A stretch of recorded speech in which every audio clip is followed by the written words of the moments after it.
Caption close Detroit, AP, let me ask you this, would a story that unpacks a list of tiresome words and phrases be impactful or a nothing burger? Worse, could it just be fake news? Northern Michigan's Lake Superior State University on Sunday released its 43rd annual list of words banished from the Queen's English for misuse, overuse, and general uselessness. The tongue-in-cheek, non-binding list of 14 words or phrases comes from thousands of suggestions to the SALT suite. Marie School. This year's list includes Let Me Ask You This, Unpack, Impactful, Nothing Burger, Tons, Dish, Drill Down, Let That Sink In, and the top vote getter, Fake News. The others are pre-owned, onboarding/OFFB ording, hot water heater, gig economy, and the Trumpian Twitter typo covfefe. While the list contains a little political flavor, Lake Superior State spokesman John Shibley said he had expected more given the highly divisive 2016 election and a year of deepening divisions in government and the U.S. electorate. It wasn't as focused on politics in a very dirty sense, he said. Most of the nominations were well thought through. Considering how the year was. As evidence, he points to fake news, which garnered between 500 and 600 votes.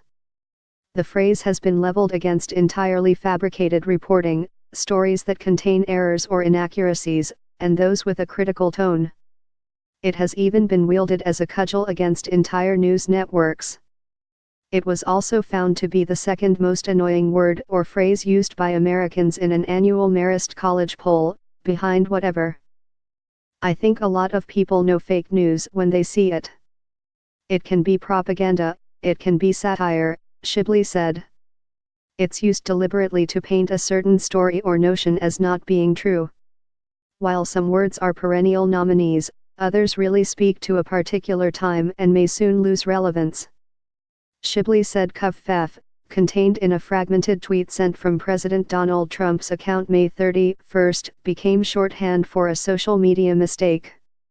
It's the pet rock of this year's list, Shibley said, referring to the fad product born and banished in the 1970s. Lake Superior State and Marist have company in tracking and trumpeting mass word usage. Youthquake, defined as a significant cultural, political, or social change arising from the actions or influence of young people, is Oxford Dictionary's word of the year. Oxford lexicographers said there was a 5-fold increase in use of the term, coined a half-century ago by then Vogue editor Diana Vreeland, between 2016 and 2017. The word has been used to describe youth support for Britain's Labour Party and the election of 30-something leaders in France and New Zealand. Merriam-Webster's 2017 word of the year is feminism. Lookups increased 70% over 2016 on MERIAM-WEBSTER.com and spiked several times after key events, such as the Women's March on Washington in January. Another Michigan school takes the opposite approach. Detroit's Wayne State University attempts through its Word Warriors campaign to exhume worthy words that have fallen out of favor. This year's list included blithering, gauche, and mugwump, which refers to a person who remains aloof or independent, especially from party politics.